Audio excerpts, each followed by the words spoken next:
clapping around. God, I'm sick of saying welcome. Welcome. Okay, let's come up with a new thing then. What do you want to say? Here we are. Thank you for coming. Hello. I don't know. Here we are. Hello. Time slows down. How are you today? I'm good. I'm exhausted, but that seems to be how it always is now. Yeah, So. I think that's pretty standard for you lately. Yeah. I don't talk to you much during the week, not even like in person like that. You get it. Mm-hmm. And then I talk to you a bunch Friday, Saturday, and Sunday. Yep. So I always am like catching you on this tail end of just insanity, and you can finally sleep a little bit, but not quite yet. Yeah. It's usually like Sunday night when I'm going to catch up on sleep. And catching up on sleep's not real. We both know it. Yeah. I mean, you're not paying off the debt, but at least you're getting a solid 8 hours. Yeah. You know? So, how are you doing? I'm doing good, man. Last night's session was fun. Super fun. Got some good sleep. You know, Sleep. It's good. Been just, researching all morning. Mm-hmm. Mm-hmm. And that's been nice. So Yes. yeah, what do we do you have anything cool that's not topic related to tell us about today? Just I can't really talk about it, but stuff I was telling you about my Monday campaign, some breakthroughs I had as far as because the battle for Baldur's Gate is coming up. Right.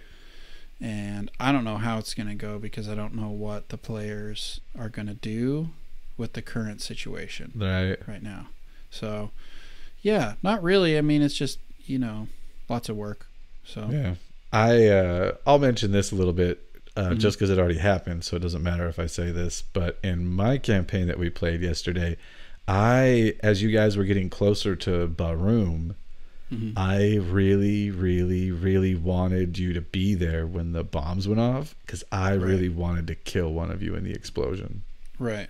I was like, they're going to be investigating it, and I'm going to fucking kill one of them. It's going to be great. Well, there's still time. Not to do that part because the bombs went off, so. But 2 of the party members aren't with us. The bathhouse exploded. Oh, no. Oh, Fuck. man.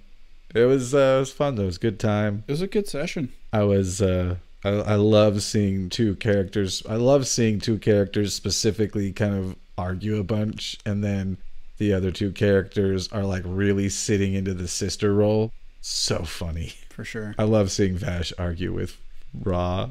Oh my god. So fucking funny. So ridiculous, dude. I really liked all the downtime stuff. Like, that was super fun. Once we got to... Because we got to the city, we got to Barum. Like, there was just a bunch of stuff to do at the inn. Or what was it called? The Red Suite? Yeah, the Red Suite. It's a gambling den. Yeah. So I really liked that. That was a lot of fun. Nice. I really, for listeners, when I planned that city, I was like, I don't know if they'll actually do anything, but I want to make like a little gambling area that they could stop and get into it, because I had just seen some, they were playing Rollies on Critical Role when I was creating it. And I was like, I really love that idea. I'm gonna put that in my game and see if my players interact with something like that. See what they do. Yeah. So here's a question, since you brought up Rollies. What do you think Rollies is? Because they haven't really officially talked about what it is. It seems like it's just they're rolling a naked D20, and whoever gets the higher roll wins. That's what it always seems like to me, but I went and I looked up rules, like how people seem to be interpreting the rules. And it does definitely seem that there's more going on with based on the bet and how much higher you are above their number or below the number. Like, it really depends on the difference between the 2 numbers. So there's like a target number that they're trying to hit, and whoever is closest. Well, I think it's more like whoever, like when you roll, like if you rolled a 14 and I rolled an 18, I think the win based on my 18 actually changes how much I win from the pot. Oh, okay. Based on how much higher my number is. I think. I mean, again, I've only read through the rules kind of once, and they're not the official. They haven't released them yet. Right. And because they know everybody wants that. They're like, their mom, give it to us. And they're like, no. Which is totally smart. totally smart because you could sell that to them. Well, and Mercer, the first time they showcased it, I think it was like episode 2 of the new season. They talked about at some point they're going to actually release like an official Rollies. Oh, that'll set. I would totally play that game. Yeah. So then, yeah, that's, just fun little things to include in your campaign. A little offshoot before you on our little introduction, everybody. How do you like that? The not welcome. Hello, not welcome in. Welcome to our space. Hello. Hello. We don't have an intro yet. Stupid. What? What? I'm not stupid. Oh. So, what do we got on the agenda today, there, brother? Well, if you've been listening, you heard us talk a little bit about min-maxing. Mm-hmm. And I think that we are going to talk about min-maxing today, which I am a big fan of. Mm-hmm. A lot of people may not know what min-maxing is, so there's a few different words we can use to define that. Some people would say power gaming. Yep. What's another word you would try and use, Eric? I don't know if I'd use this because this is not my area of expertise, but I've heard optimization used a lot. That's mentioned a lot for sure. That seems more positive when you use that word than min-maxing is a little derogatory. Yeah, there always seems to be that negative connotation. You're just a min-maxer. Yeah. Whoa. Calm down. We don't use that language. Well, because that definitely, according to what I see on the internet and what I've kind of understood of it as I've delved into it, there is definitely a stigma to doing that kind of thing in your game. But I think that there's room for min-maxing, optimization, and still role-playing very well, still doing something that is going to fit in the campaign. Right. That's what I'd like to talk about is the whole idea of this. Yeah. And what it means. Maybe build some characters, talk about some builds. Sure. Talk about, if you are somebody that's into power gaming or optimization, how to really still be able to do that and include that in a campaign that you're playing and not make it a negative experience for yourself or the DM or anybody really. That's what we're going to talk about, or I'm going to talk about with you. Yeah.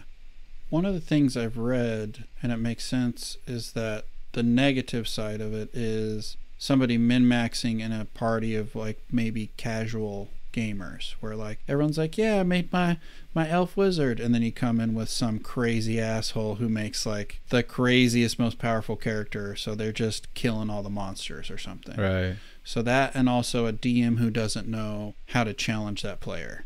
I can see those being a problem, but again, I think it's communicating. Right. Oh, for sure. It's always just talking about it and saying, here's what we want to do. Okay, well, let's make sure that works, Let's start out with I'd say some terms that we may use. We may not use them, but they're good terms to be aware of when you're stepping into the realm of power gaming or optimization. I think I'm gonna just switch and say optimizing, because I like that one. Seems more blankety, it's more general. Right, sure. And it's really more how I'm looking at it. I'm not trying to min-max. I'm trying to optimize my character for what they're doing, who they are, what they are. So I know that you've got some terms that I'm not familiar with, so let's pop one of yours up real quick. Sure. So why don't you recap us on mad and sad? Oh, yeah, I can do that for you. Let's start there. I like that. Yeah.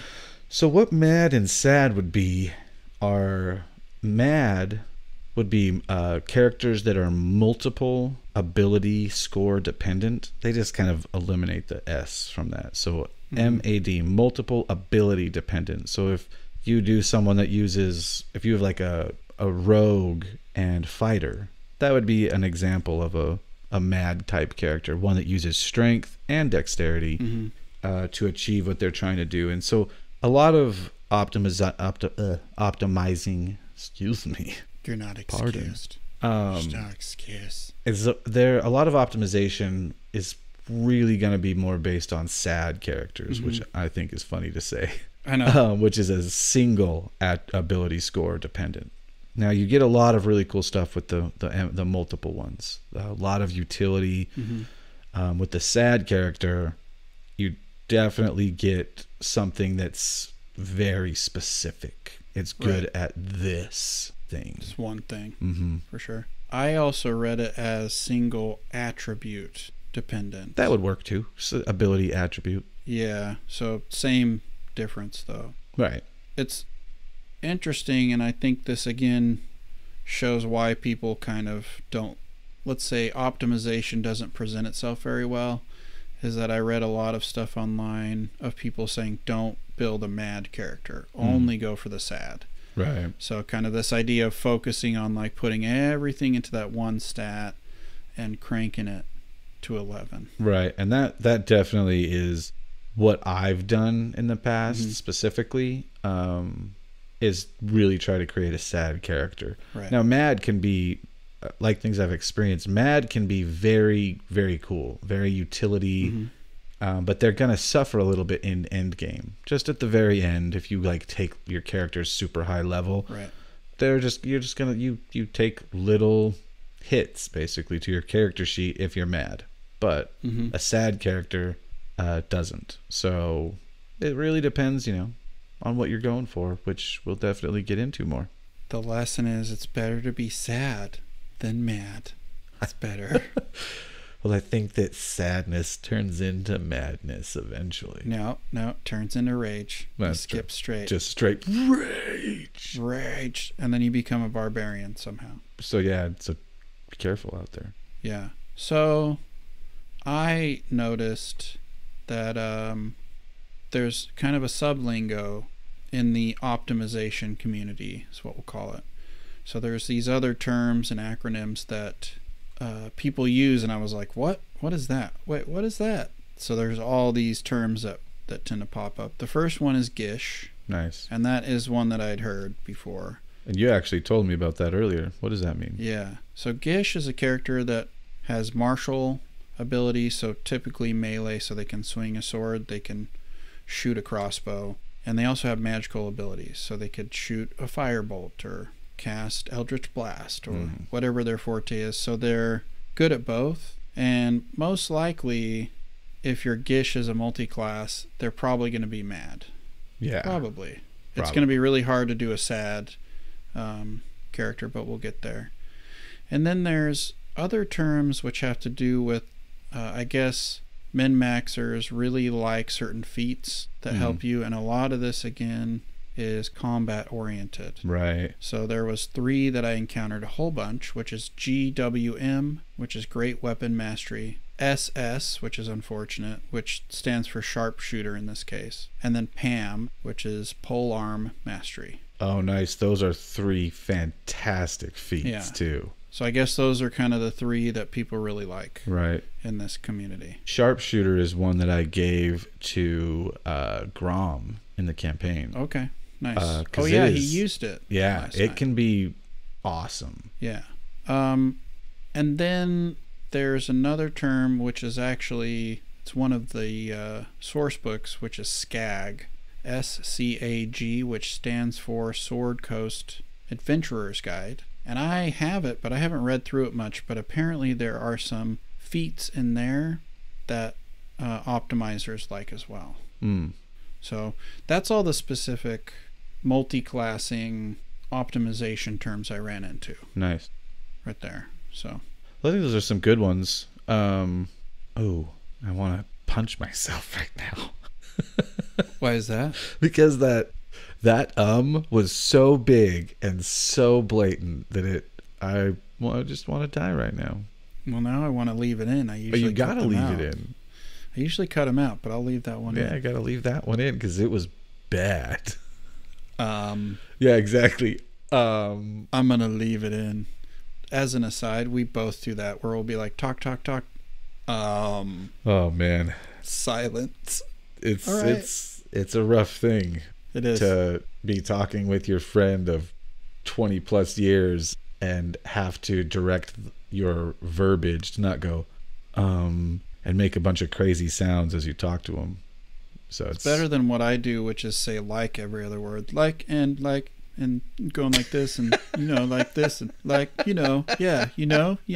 yeah. Oh, man, and then just go funny. Punch myself in the face multiple times until I forget that word. Yeah, I'm sure if I edited the podcast, like my language would change drastically. Oh Yeah. Because you just notice everything. Yeah. You would be conscious of it all the time, and Yep. you have to like, okay, let's listen to that clip again for the 20th time. Oh, that's so fun. Murder. Sorry about that, people. We're back on schedule here. We're not sorry. I'm not at all. We're not. It's funny to me. Sorry though. Yeah. So I think what I'd like to talk about right now, maybe you feel the same, is, and again, this, I feel like the key phrase or the key thing that we always talk about when it comes to this stuff is communication. Mm-hmm. Like communicating with your fellow players or your DM or whoever it is, whatever. Having a dialogue with everybody makes a lot of these problems, I'm air quoting, kind of become not problems. They're a lot easier, and I'll bet you could apply that to life too somehow. For sure. There it was. So this should be the name of the episode. Don't threaten me. I'll do it. Multiclassing. That'll be it. Just multiclassing. So I want to talk about communicating with your players to make optimization not a thing. Like if you're about to create your character and you're somebody that loves optimization, get with your GM or get with some of your players. See what kind of campaign you're going to be playing. Is it right? Are you going to be doing combat heavy? Are you going to be doing a lot of role playing? Is it modern?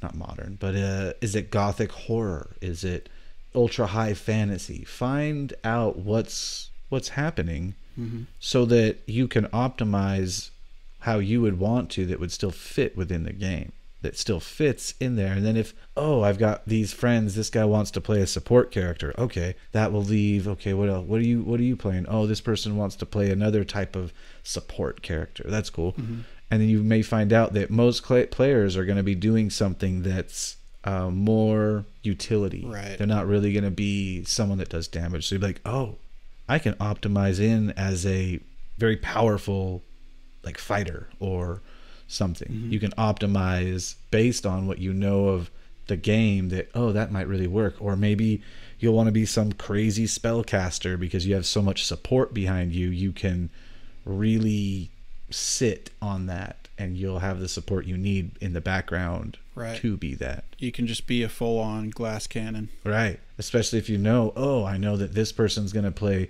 a holy cleric and I know this person over here is going to play a bard. I will have the support I need to really not even focus on anything that is other than damage. Right. Or, something else. I'm just using that as a way of optimization. Yeah. I read a really interesting point on Reddit while I was doing my research, which was D&D is kind of designed for optimizing. It's assumed you're going to, you don't have to, but if you pick a character that has high charisma, you're probably going to pick a class that utilizes that high charisma. So to some point, most of us are optimizing in some fashion all the time. Not necessarily if you don't know anything about the game. You're just going to do whatever. Right. Like I think about my first character, Pock, like he was not optimized at all. It was like a combo that you wouldn't want to do for, optimizing, but it was still a great character. Oh, it was a fantastic character. And he ended up being pretty optimized in the end. Super powerful. Because then I would bump up I started putting ASI, ability score increase, into charisma, which was his spell stat. Right, and he started getting stronger and stronger. And he was he was just a sorcerer, right? Just a wild magic sorcerer? Just a sorcerer. And it was actually good. He was less glass cannon-y and all. Let me explain that. A glass cannon is basically a spellcaster who can do a ton of damage, but as soon as you hit them, they shatter. So they're very fragile to melee attacks. Yeah. But him being a half-orc, he had like half-orc ferocity, so if he went down, he would actually just go to 1 hit point instead of going unconscious. Or he had a better constitution, so that actually works for the long run, where having a caster who's tougher isn't a bad thing. Oh, not at all. If you're going to play for a while, Right. So I think there's something to be said about it's okay to be mad, quote unquote, right? Oh, yeah. And just like you're saying, that's, again, we're delving into that idea of knowing what game you're about to play, like understanding. Obviously Eric didn't know at the time, but as we learned, we started trying to, make our characters optimal during the process. Fit it to the game too. Optimize for that setting. It was great. I really loved Pock, honestly. Luthien and Pock were great characters, especially in the beginning. They were wild. They really leaned into like their weirdness at first. For sure. But going back to the optimizing, if you're just a single class, you can optimize pretty easily. Because you just have usually one stat that you have to worry about. So optimization in a single class character is pretty easy. Right. You may spread your kind of how you level up across a little bit more because you're not trying to optimize like that, but it's pretty easy to optimize as a single class. When you start multi-classing, though, that's when a lot of this stuff really optimizing your builds, creating builds, seeing other builds, that's when a lot of that comes into play. And some builds, as we are talking about, some builds don't really come to be very powerful until high levels. So yeah, that's, again, communicating with your team, with your group, will really help the idea of optimization or min-maxing. We can really stop that negative kind of connotation with it, because you can definitely, like, if you lean into a single attribute character, we'll lean into what that would be. You can create a role play for exactly that. Would not be a hard thing to do, to like say to yourself, a fighter artificer, for example. You could easily find a way to have a fighter that wants to just tinker, Right. And that seems like a really fun build too. Right.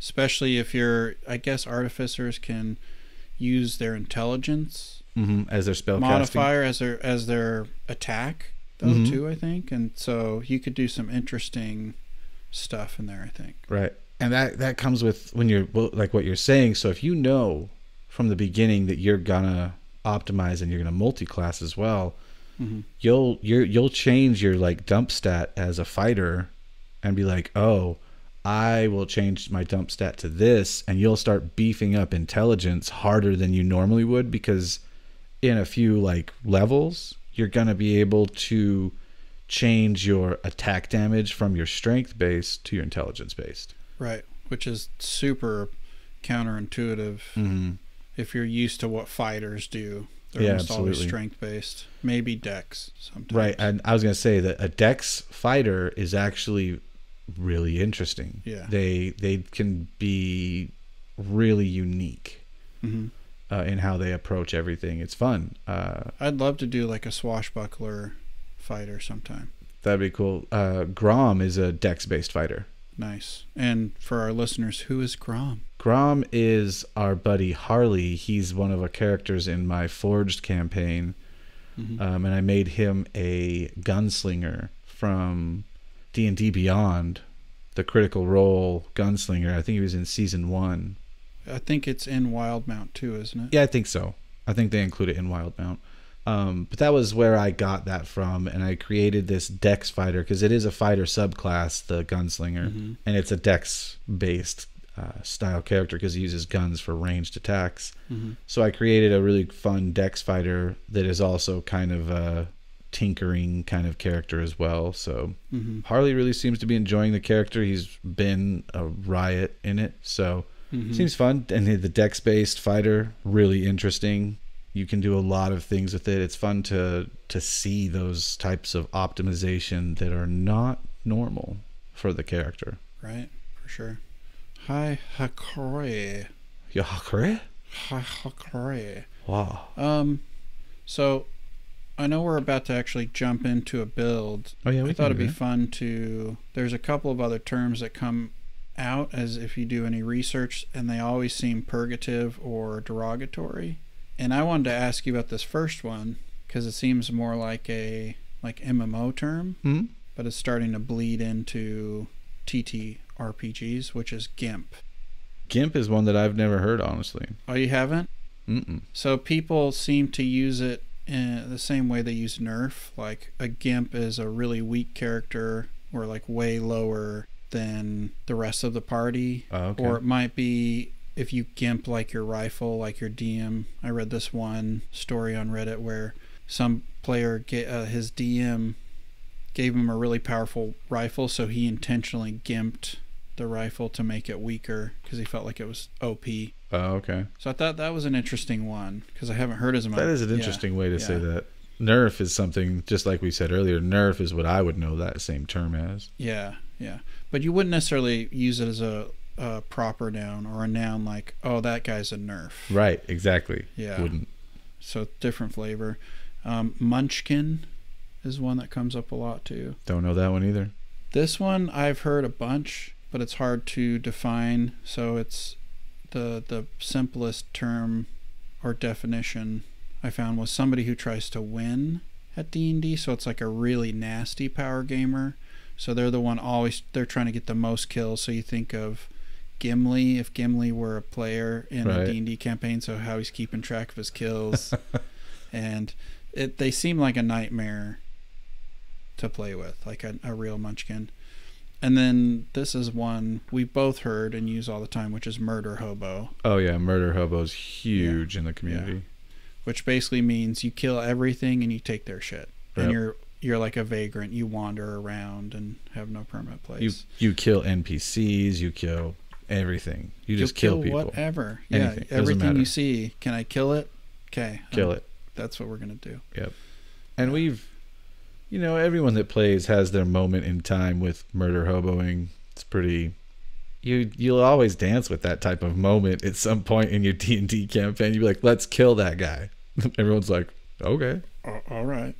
It seems like sometimes you might not start the session out intending to do that, but then like an NPC will piss your character off, and then next thing you know, you're like bathed in their blood, and you're like, well, we might as well take their stuff now, I guess. Yeah. Like, oh, for sure. Are we murder hobos right now? Yep, we are.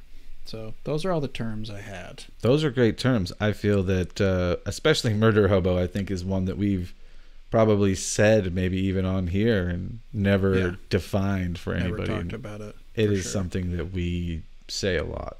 A lot. Definitely. Maybe not on the podcast, but in life. Well, definitely in Conan especially. Oh, yeah, dude. In Conan, There's been a lot of murder hoboing going on. You always be murdering hobos. Murdering hobos. Murder hoboing. How do you... Both. So let's jump in and we're going to just kind of like really run over maybe some builds that are fun. Just to give you an idea of what optimizing kind of looks like when you're creating a character. Now, most of these characters these are just generic builds. I think there's a term where people call it white room. White room. I've heard treadmill builds too. Right. Or things that you can build all of this stuff and it's cool, but you really aren't going to know if it's good for the campaign. Right. Because it just exists in this place where there's nothing, blank space, almost like in the Matrix, where they load in, like in that room, in that area, it doesn't mean anything until you take it into the world. It's funny that that's a term you've encountered because writers use that white room syndrome to define like when there's a lot of dialogue in a scene, but they're not describing what the environment is, so the reader can't picture what's going on. There's no context for what's happening, which seems similar, different objectives, right? But a similar thing, like, yeah, you have this thing, but it's isolated. Right. We don't know how it works in the environment. Exactly. So these are definitely going to be white room builds. They're not meant to be anything other than here's one way you can do this. So, for example, I'm going to build us up a sorcerer paladin. Cool. So the first thing that we would want to discuss about that is sorcerer paladin. What's the main attribute for a sorcerer? Well, their casting is charisma based. Right. So their spell casting ability is going to be based on charisma. So then we look at the paladin. What is his main stat? It's also charisma. He can use his charisma as his attack modifier, as his attack. He can use it as a damage increase on some things. So right off the bat, we're looking at somebody who's charisma based. The best race I know of for a charisma based build would be a half elf. And let's talk about why. So this is just based on how they have it kind of written in D&D right now. half elf gets a +2 to its charisma, but then it also gets to increase another ability score by 1 that's not charisma. It's actually 2. Yeah, sorry, it's 2. Usually most races get 3 points, so the half elf gets 4. Which is super crazy. It's really crazy. So what my brain thinks of, you know what? Well, throw one in Constitution, because you can always use more hit points. My other thing that I would throw it in, and this would be based on whatever, is I put it in Dexterity because I feel that more often I do Dexterity checks rather than Strength checks. So, and depending upon what your initial Dex score is, it could also raise your AC, your initiative, a whole bunch of stuff. Exactly. So those are 2 that I'm like, that seems easy. Put them in that. Cool. When it comes to like your proficiencies and stuff like that, for a character like this, my gut would be like, okay, let's do Persuasion. It's charisma based. What else? Deception, charisma based. Those are going to be 2 things I know he's going to be great at that. Right. None of this other stuff matters right now for what we're doing. So we're choosing the class. So right now I'm just going to choose the paladin because we're doing a multi-class. Actually, let's do Sorcerer as the base class. I like that. Sorcerer is the base. So again, you get to pick some more proficiencies. Just make sure don't double up on them. It's really all there is to it when you're optimizing. This would be a good point too, that if you're looking to optimize and roleplay, maybe pick your proficiency based on what you think this character would be like. What are they into? And if it's a sorcerer and you're going to move into paladin, maybe sorcerers are naturally gifted at magic. Maybe they grew up in some kind of convent or monastery, or you could take the acolyte background, those kind of things for RP, Exactly. And now it says choose a sorceress origin. Now this would be something that we could pine over to try and optimize this character. I don't really want to like delve too hardcore into that because there's a lot of stuff we could talk about. So I'm just going to do something that I think would be fun. I liked it, and Eric will probably agree with me. Wild magic. Oh yeah, baby. So much fun. Super fun. It creates a lot of chaos, and it's fun. It really does create something. Click standard array. So right off the bat, we're going to pick our stats. So charisma, 15. Boom. Starting that. Constitution, I usually will keep Constitution high, so I'm going to go 14 on con. My next thought would be my dex. Strength will be my lowest. I'm going to dump stat that. So strength is dump stat? Which seems, that's really weird, Ian. Why would you do that with a paladin, like someone that's going to be a fighter? Well, I know about these characters, and charisma is going to be what I attack with. So strength won't matter to me. Gotcha. Intelligence and wisdom are my other 2, like my last 2 that I have. I like wisdom. I don't like intelligence. Intelligence doesn't really ever amount to much if I'm, again, optimizing here. Right, just looking at the numbers and this specific build. And due to what Eric was saying, we're going to go ahead and we're going to pick the acolyte background. Cool. Solid. It adds to the role play. And I think in a white room, it's fine. That's a good one to just take. We're not worried about that. Not worried about that. We're not worried about it, folks. Don't you worry about it, because we're not worried about it. You pick all your spells. It's fun. It's fun. I have a question. Do the spells that you pick have anything to do with your optimizing, or is it just kind of depend upon what role you're going to fill in the party? That would be 100% right there. That would be how you would want to look at it. What role are you trying to fulfill in the party? Now, if we're white room optimizing, this will be someone that's going to be a damage monster. Anything that you can give yourself that's going to give you advantage as a cantrip or a damaging cantrip, anything that enhances your damage output is what you're going to pick. Gotcha. But you're also going to keep in mind that you'll be able to use these spell slots to burn for divine smites. Oh yeah. Because you are a melee class as well. So it's kind of a double-edged moment right here where you're not really mad about it. Like mad as in I ain't mad about it. You ain't mad. It's still going to be sad. You're just choosing how you're going to optimize. And this is, again, one of those moments as an optimizer. It's a good idea to pick things that are going to go along with kind of what you're doing, right? Like the character. And for those who don't know, I believe paladins are considered a quarter caster, so they have some spell ability already. Not tons, but, exactly. But they have a little bit already baked into the class, so we're kind of expanding on that ability, which is kind of crazy because Divine Smite is, correct me if I'm wrong, but that's kind of their main deal as a paladin. Right. That's where you do big damage, so if you have tons more spell slots to burn, the damage output can get really high, which again is what we're all about today. Oh yeah. Oh baby. So what I'm doing right now is I'm gonna go ahead and I'm gonna level up. I'm gonna make a level 12 character. Sweet. Now, when you're optimizing, if you're gonna start at level 1, just keep this in mind. Your ultimate power isn't gonna be revealed until you're much higher levels. So it's gonna be a rough time playing the character as you level up. You have to have a plan in place, like when am I going to take a level in Paladin? When do I switch over? Exactly. Now, once you hit this level in Sorcerer, when do you take the Paladin? And, you know, if you're in an optimization type game, no one's going to question you on why you're doing that. Because it's going to be like, oh, cool. And you'll be like, oh, I'm a Paladin now. People are going to be like, cool. That sounds good. But if you're role-playing it, it's fun to come up with why you would all of a sudden choose to pick that. You know what I mean? And if you talk to your DM, they can even bake in, like, if your sorcerer becomes a paladin, maybe you have a vision from your chosen deity that comes to you or something. You know, right. You can, if you tell your DM what you're doing.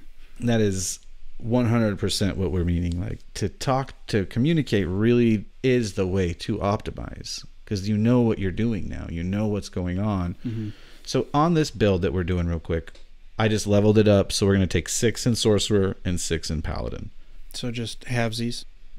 I have a question, because I meant to ask you this before we started recording, but I forgot. Oh, yeah. Is that I keep seeing this advice that generally you don't really want to you don't want to dip into another class until you hit level 5 in your main class, which is, I guess, corresponds to tier 2, I guess. Is that why they're saying that?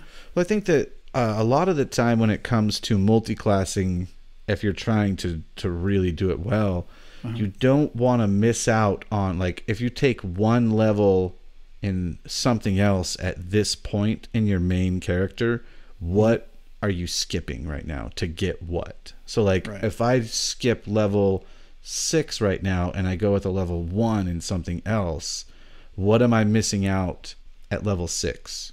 Right. And what am I gaining from level 1? So it's really I think it's what it's doing is choosing when to choose another level in something else, so you're not like hindering yourself on something that could really benefit you with just one level. And a lot of times, for instance, 5, you get like an ASI, those kind of things. Okay. Exactly. And a lot of optimization when it comes to multiclassing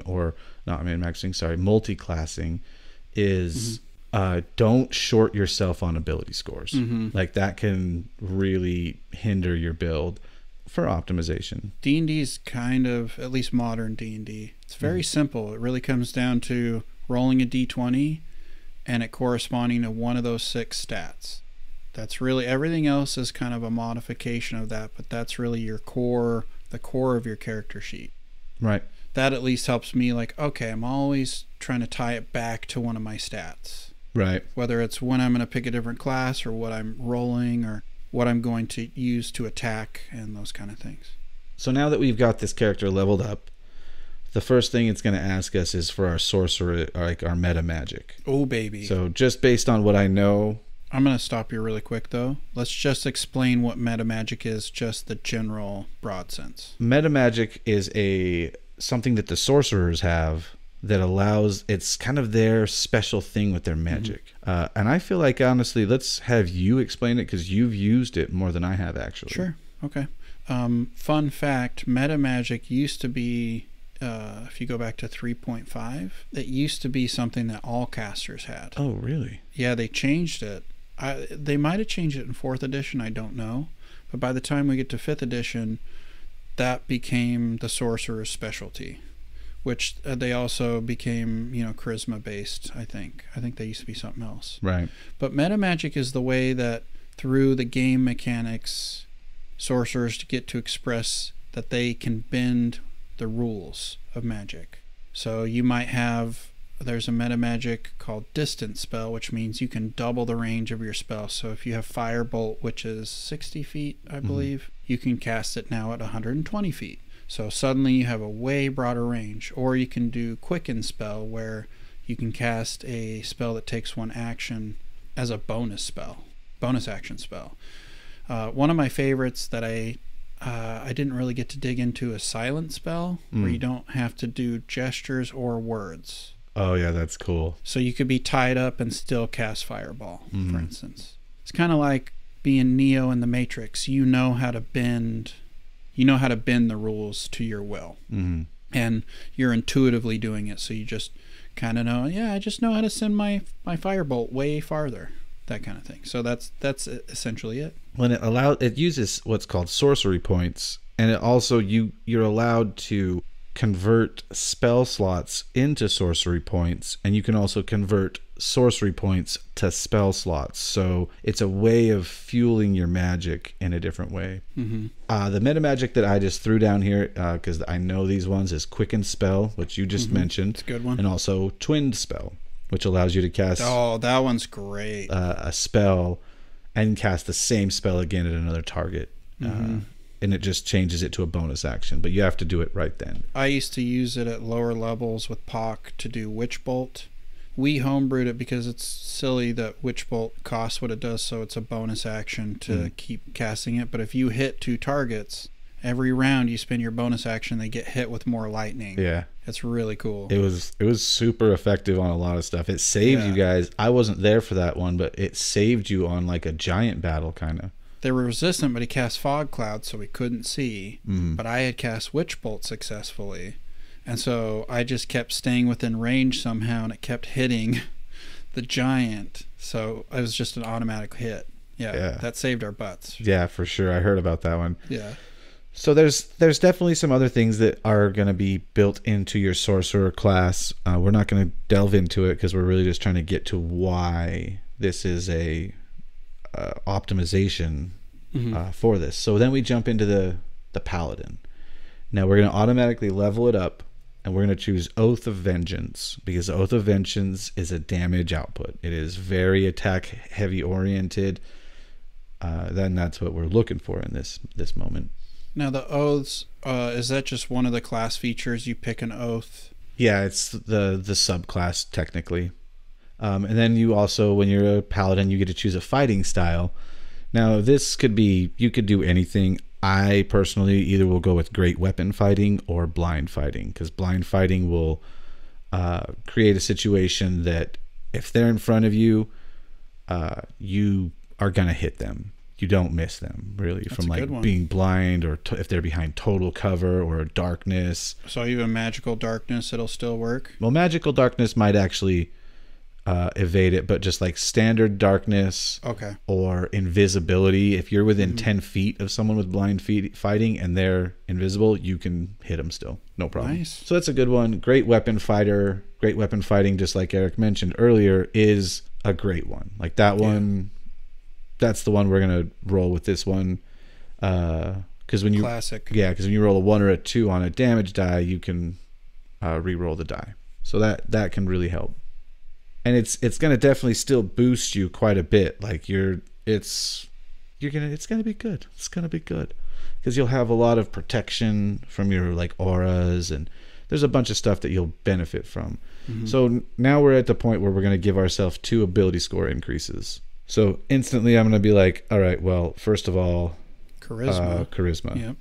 That's going to be that. What does that bring us up to? 18? 19 on one of the ASIs, and then we'll just hit it 20 at the second. And we have one more point we can throw out there. Now I'm looking at my stats. I have an 8 in strength, a 14 in dex, 15 in con, 10 in intelligence, and 12 in wisdom.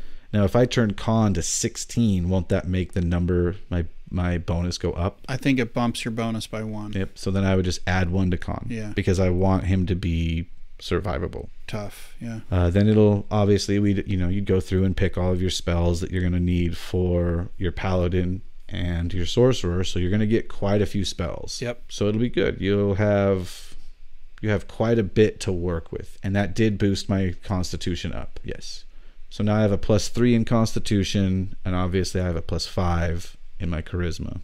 Mm-hmm. So you would definitely take like a great weapon, like a great sword or a great axe, mm-hmm. because that's going to allow you to use that feature you have. And based on what we have here, looking at my spell slots, I have 3 in level 2, 3 in level 3, 3 in level 4, 1 in level 5, and 4 in level 1. Mm-hmm. So I have a lot of spell slots I can work with. I also have the 7 sorcery points, so if this character were to get into melee combat, they will be able to slice and dice with their great sword using divine smites, and they can continually resurge some of their spell slots with sorcery points mm-hmm. to keep divine smiting. Right. But if they're at range, they could definitely just burn through some of their sorcery-ish, sorcery points. Well, they're sorcerer spells, and just cast from a distance and just rain havoc down on the battlefield.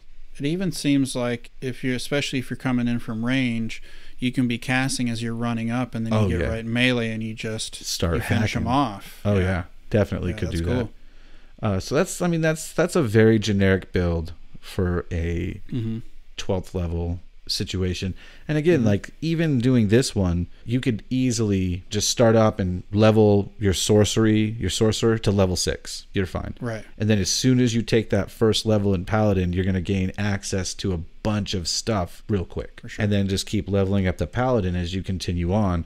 So it wouldn't be hard to level up mm-hmm. this character. You could even go the opposite way and create paladin first and then go sorcery. For sure. But that's a good way. That's a real simple show you of how to build a multi-class character that is based on charisma.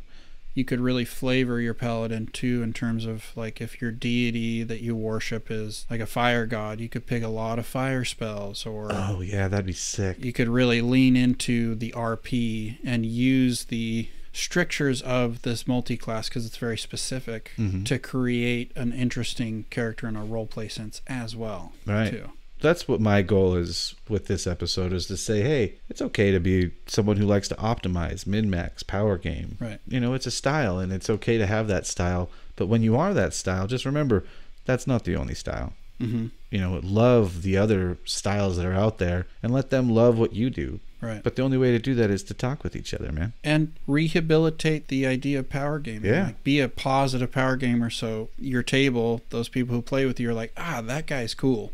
Mm-hmm. Like, he hit really good, he was fun to play with, etc., etc. Right. And I'll definitely say this as not a closer, because I'm just saying all of the characters that I created for my friends in this Forged campaign, these elves that they're playing, were definitely intended to be optimized characters for what they're doing. But I also wanted them to be interesting, that they could fill in those gaps. So it's quite a few optimized characters in there. For sure. So yeah. What do you think, Eric? Do you have a character that you think would be fun to talk about, even if we don't build it all the way out? I mean, you brought up one of them, which was the fighter artificer, because my mind goes to, like, especially this would be a mad, but especially if you did like a dex based fighter. Oh. And then along with an artificer, like somebody who's an inventor / adventurer kind of person, like almost like a Sherlock Holmes with and Watson combined, basically. Oh wow, yeah.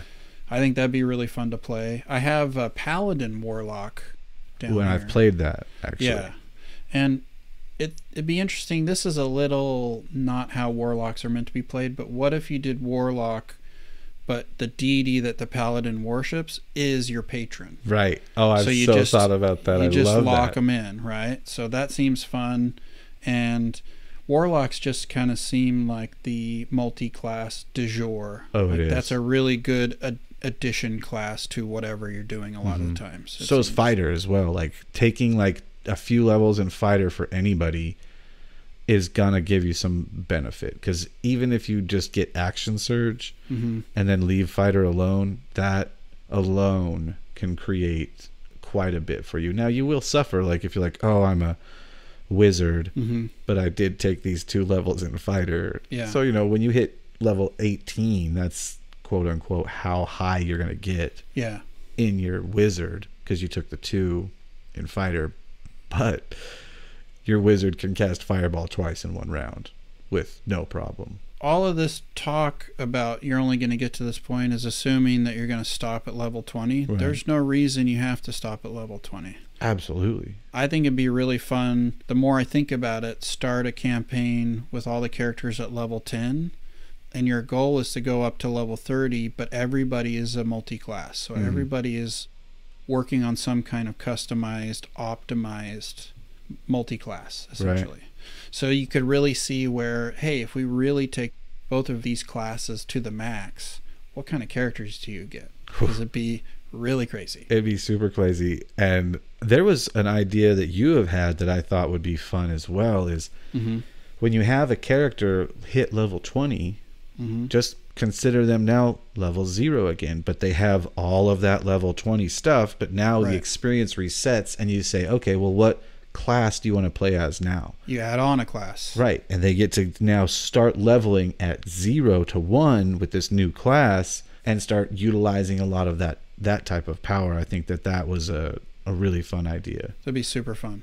If you could get some people to commit for like 2 years, like, hey, let's really play through this, it'd be fun. And I think the argument against it would be, okay, well, how are you going to challenge the players? Right. I think I figured it out today. Oh, yeah? Well, yeah, like, for instance, you hear about the coffee lock a lot. And if you're relying on Eldritch Blast, which is force damage, make a monster that's immune to force damage. Right. So if your characters, you could start making custom damage types, and suddenly the old stuff, like, oh, these monsters out in space, they're immune to all the damage you're used to putting out. So now you have to find different ways to defeat them and stuff like that. Yeah. I love that. That's really cool. Sorcerer Warlock was on there, and then the last one was Fighter Rogue, which I really want to play Fighter Rogue at some point. Fighter Rogue is that's one of those ones. It's a sad, but the utility of the Fighter Rogue, I think, is paramount. Like, it's such an amazing class that you could do so much with. Yeah, because rogues are exemplar at having, like, they have expertise, so you get double proficiency in skills, and you get all these kind of support, quote-unquote support type things. And then if you have the fighter's action surge where you're doing 2 actions per round, I mean, if you're a high-level rogue and you're doing sneak attack twice, like, that's fucking crazy. You could really take some people out. Right, and you definitely have to figure out a way to, like, let that happen, to be sneak attack twice. Maybe you shoot once, and since it's quiet, you could stab once. Or maybe you have a way to cast, like, darkness. Like, if you set it up so, I think Drow, if you pick Drow, you could cast magical darkness for free. Yep. And then, you know, get some other things going on so you can just rush into the magical darkness and pow, just stabs twice and just wreck. Oh man, that would be wild. Yeah, I think I love the idea when you were talking about the fighter doing the dex based for the artificers, like multi-class, because that's like that's super interesting, because he would be not anything like what you'd imagine. No, it'd be a different, again, that's my thing, is okay, this is different. Yeah, but I believe that you could optimize something like that still. Like, you're still optimizing, but yet creating something very cool. Well, and you think of the concept of artificer, I guess that's how you say it. They basically make their own magic items. That's really their thing. So you have this fighter character who's basically making his own magic weapons and, like, his own items and that kind of thing. So that's a really cool idea of, oh, I need this thing to make me fight better, so I'm going to invent, you know, +2 bracers or whatever bullshit. Oh, I love it. Yeah. And there's so much fun stuff within the artificer too. Like, there's the eldritch cannon that they can make, and like, if you have a dex based fighter that's using like ranged, and he's this like total wacky, like, in like you're saying, like Sherlock Holmesy character, that would be such a cool character to play. Yeah, because you could have really high investigation, for instance, if you're intelligence based, and you could even do kind of the absent-minded professor where maybe your wisdom is your dump stat, so you're not aware but you're very observant if you focus on it and those kind of things, you know. Oh, I love that so much. It's so cool. That one's fun for sure. So yeah, those were mine when looking at it, not knowing a ton about this stuff, as I was like, those seem really cool. And they're not all, you get a lot of those color gradings where it's like, this is the best, and there's like 5 that are really like, this is optimized. One thing this got me thinking about, because I'm low-key building, you know, taking D&D, but building my own homebrew world that I'm gonna play, but reworking some mechanics, is it'd be interesting if you could find a way where the classes aren't initially tied to a stat.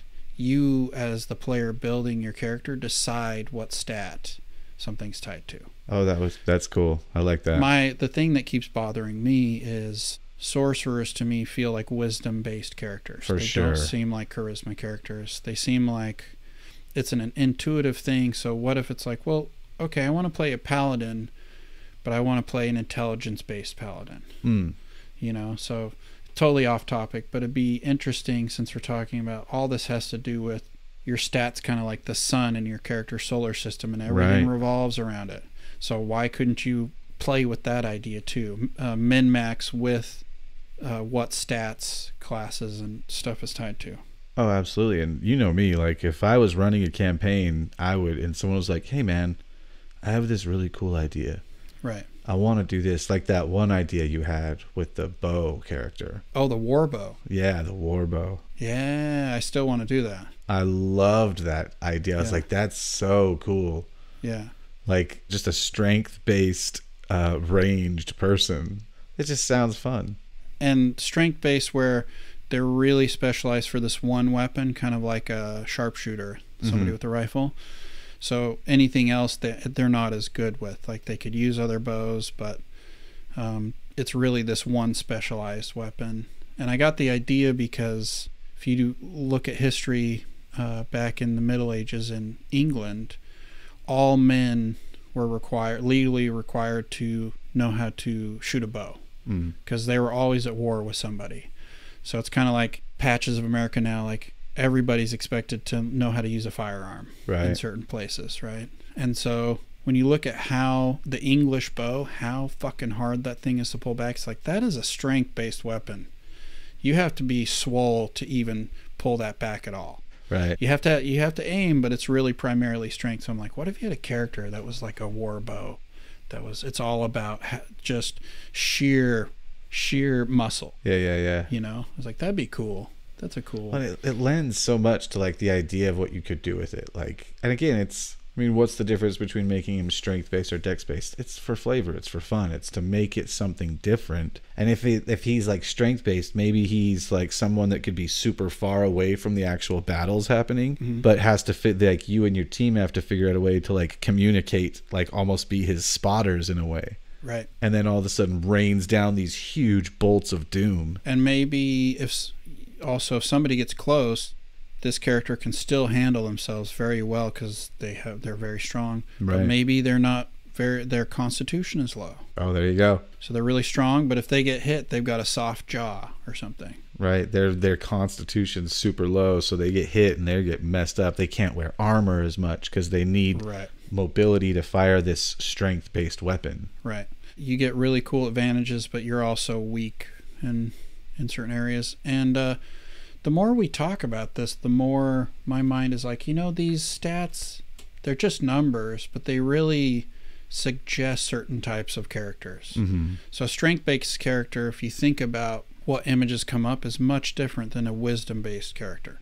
Even if you're going to use, let's say we're getting really homebrew, even if you're going to use a wisdom-based character to make melee attacks, like the paladin uses charisma to do melee type things. Right. A paladin has a different flavor to it than a barbarian or a straight up fighter. Yeah.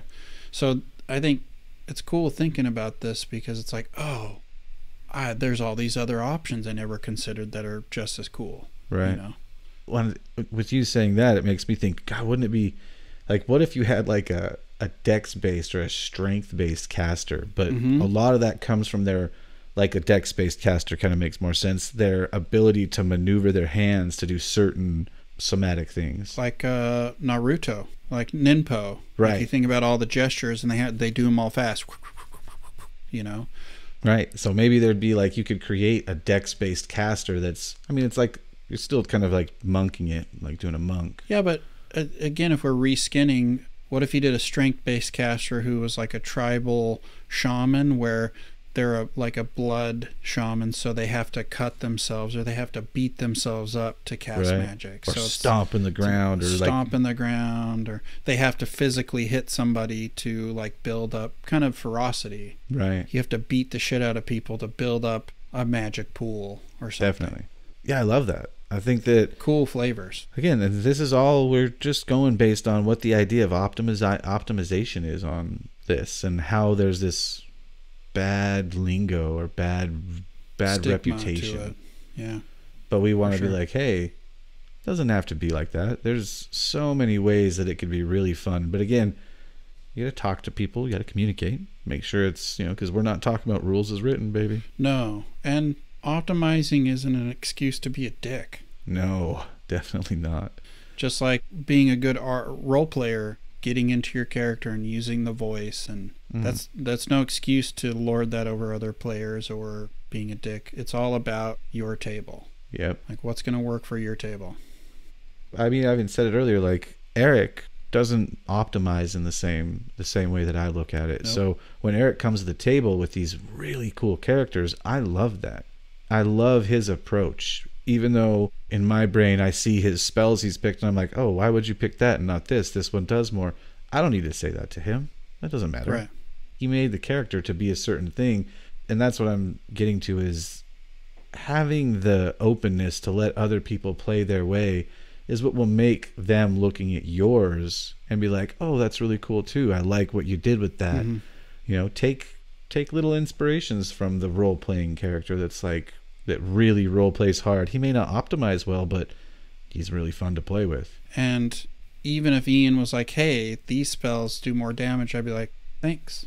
That's good to know. Thank you. Yeah. One thing that I do too is if I'm in a situation with a character and maybe they were using a power and its time has expired, but everybody forgot, I'll say something. I'll be like, oh, you know what? Like, I don't get that advantage. Give me the actual disadvantage of whatever the situation is, because I want to have my character be a real person in that world. Right. I don't just want to always win or always be successful in everything. I think a lot of that comes too from our experiences over the last 2 years with gaming like this. At first we were all nervous about it, but now the more and more we've gotten into like character deaths and things going wrong, it creates so much fun to let things happen, to let them break. And I think you said it last episode, destroy your world as you're playing it, like break it, like really, because if you're going to use it again, it will be so much fun to have all of those effects of you breaking your world for the next players or the next company or group to come through. It'll be all broken and different, and it'll create so much room for being dynamic and letting the players kind of influence a little bit on what they do. If you let your world change and get bruised and beat up and all that, your players are getting a once in a lifetime experience. The world will never be like this again. Yeah. This is a unique experience for this table, and then if they come back, it's going to be a different thing next time, and it's much more a cool way to bring in the real world into your campaign. Is like, yeah, that age is gone. Like port cities, yeah, they're out because now the sea is boiling or whatever it is. Yeah. I know we've veered, but I feel like that's a good understanding of multiclassing. Now I'll give it to Eric, and you guys, we'll put some links in the Dooblydoo, or we'll have a way that you could kind of look at the stuff that we're kind of referencing, in a sense. There's a couple of really good guides, online guides. Oh yeah, out there. The one I found and I shared with Eric it's been my favorite one because it's simple and it it just gives you like a rundown of like, this is what this one would be like. Right. Is it bad? No, it's definitely a mad thing. Or when you get something that uses like, which is rare, when if you multi-class too hard, you might get something that has 3 ability scores. Mm-hmm. And that's just, I mean, if you're trying to optimize, that is not going to be your best bet, but you will be crazy utility. You'll be able to do things that no one else will be able to do in one character. Right. So it's still optimizing in a different way, trying to become more utility rather than more output. Or I remember, I don't know what episode it was from, but Pruitt, former host of WebDM, he talked about this one multi-class idea he came up with where he's like, if you take this at this level, I think it started with Rogue, and then you add some Bard or something, you can eventually be proficient in every skill. Oh, crazy. If you take the right things, where it's like, that's really cool if you're doing a certain type of campaign. Oh, yeah, that'd be super fun. You're that asshole who just knows everything. Really persuasive, really acrobatic, knows history, like, fuck that guy. But that'd be super fun to play, you know? Yeah, I love that. And again, a lot of these optimizations, a lot of these type of things they're really geared towards starting at a certain level. Mm-hmm. Unfortunately, building them up to a lot of these can be rough, but it is fun. It is fun.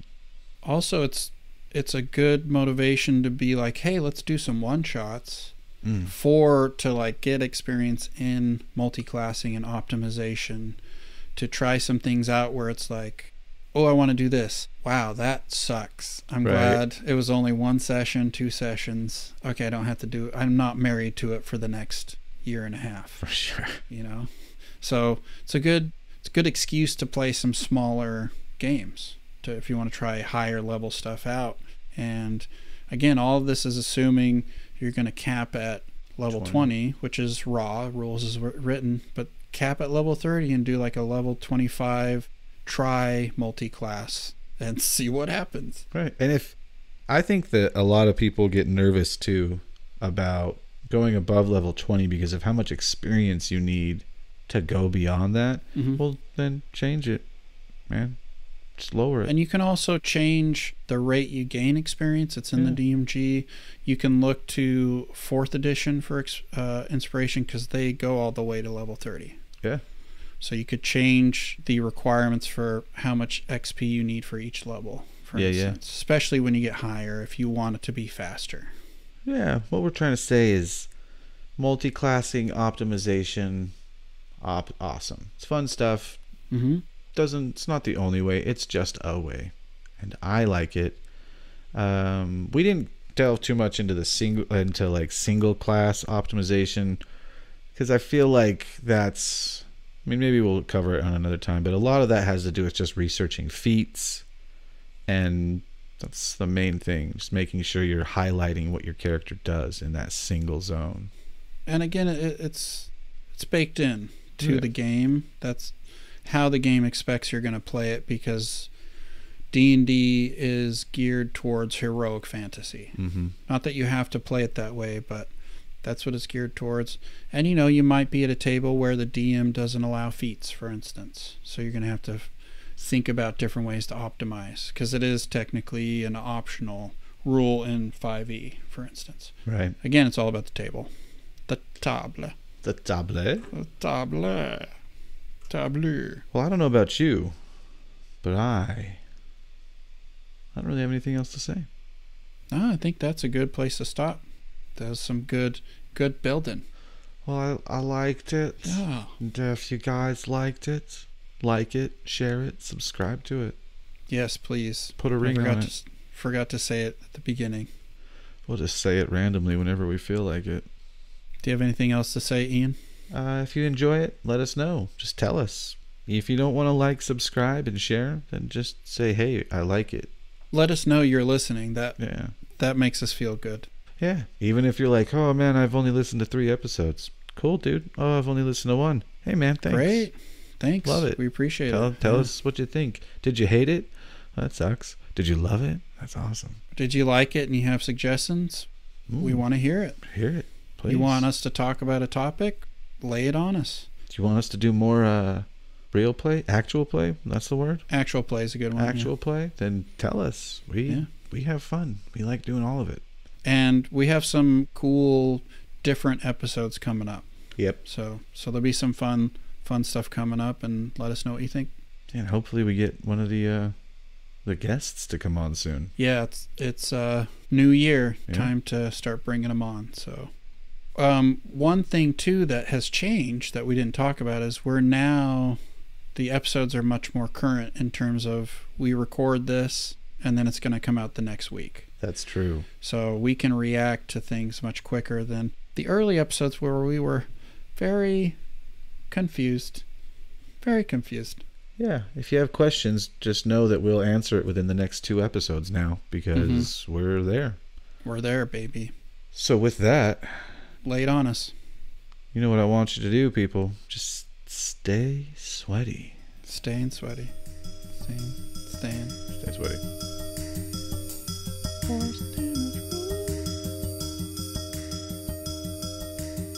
Oh, hey, listeners. You've made it to the end.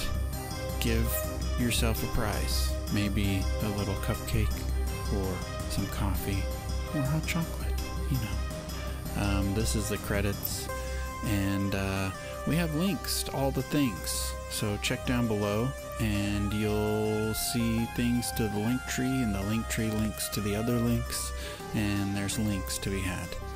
Also, Jerry did our music. It's super badass. If you want to check out all his stuff, we have a link to that too. It's on SoundCloud. So remember to roll high and take a point of inspiration. Like, share, subscribe.